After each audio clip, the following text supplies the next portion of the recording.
حضرت موسیٰ علیہ السلام نے ایک مرتبہ اللہ تعالیٰ سے پوچھا، یا اللہ میری امت کا سب سے بدترین شخص کون سا ہے؟ تو اللہ تعالیٰ نے فرمایا، کل صبح جو شخص تمہیں سب سے پہلے نظر آئے وہ آپ کی امت کا بدترین انسان ہے۔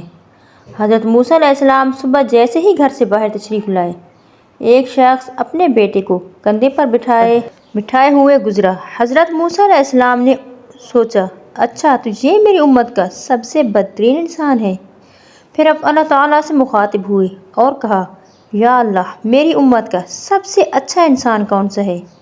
اسے دکھائیں۔ اللہ تعالیٰ نے فرمایا، شام کو جو شخص سب سے پہلے آپ سے ملے تو وہ آپ کی امت کا سب سے بہترین انسان ہے۔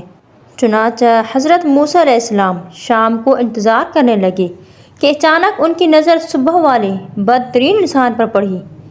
یہ تو وہی شخص ہے جو صبح ملا تھا۔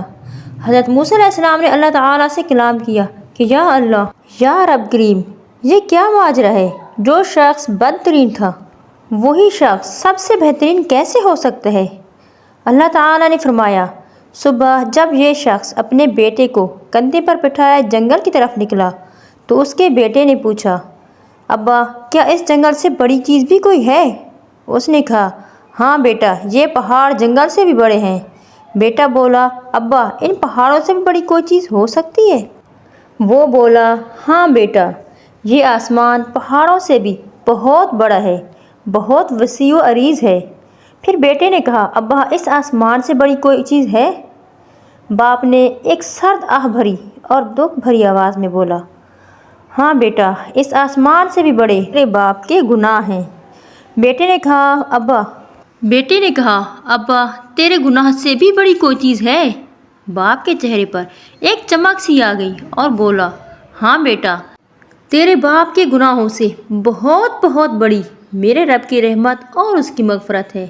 اللہ رب العزت نے فرمایا، اے موسیٰ، مجھے اس شخص کا اعتراف گناہ اور ندامت اس قدر پسند آیا کہ میں نے اس بدترین شخص کو تیری امت کا بہترین انسان بنا دیا۔ میں نے اس کے تمام گناہ نہ صرف معاف کر دیے بلکہ گناہوں کو نیکیوں سے بدل دیا۔ سامعین گرامی، اس واقعے سے ہمیں یہ سبق ملتا ہے کہ اگر انسان اپنے گناہوں کی توبہ کر لے اور اللہ تعالیٰ سے معافی مانگ لے تو اللہ تعالیٰ بہت غفور الرحیم ہے، اور اللہ تعالیٰ اپنے بندے کو معاف کر دیتا ہے، بے شک۔